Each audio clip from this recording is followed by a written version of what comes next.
ઐતિહાસિક પાટણ શહેરમાં રંગોના પર્વ ધૂળેટીની હર્ષોલ્લાસ સાથે ઉજવણી કરવામાં આવી હતી। શહેરમાં ઠેર ઠેર સામાજિક, રાજકીય અને પારિવારિક સ્તરે વિવિધ કાર્યક્રમો પણ યોજાયા હતા, જેમાં પાટણના બગવાડા દરવાજા ખાતે ભારતીય જનતા પાર્ટીના કાર્યકરો દ્વારા વિશેષ કેસરિયા હોળીનું પણ આયોજન કરવામાં આવ્યું હતું।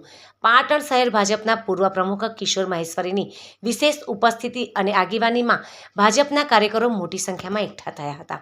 સમગ્ર પરિસર કેસરિયા રંગ અને અબીલ ગુલાલની છોડોથી રંગાઈ ગયું હતું।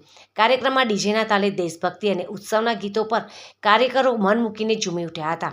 કાર્યકરોએ એકબીજાને ગુલાલ લગાવી મોં મીઠું કરાવી ધૂળેટી પર્વની શુભકામનાઓ પાઠવી હતી। આ પ્રસંગે કિશોર મહેશ્વરીએ જણાવ્યું હતું કે હોળી ધૂળેટી એ ભાઈચારાનું પર્વ છે।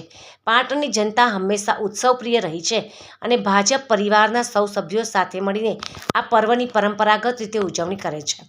શહેરના અન્ય સ્થળોએ પણ લોકોએ પોતાના પરિવાર અને મિત્રો સાથે મળીને પાણી અને રંગોથી હોળી રમી હતી।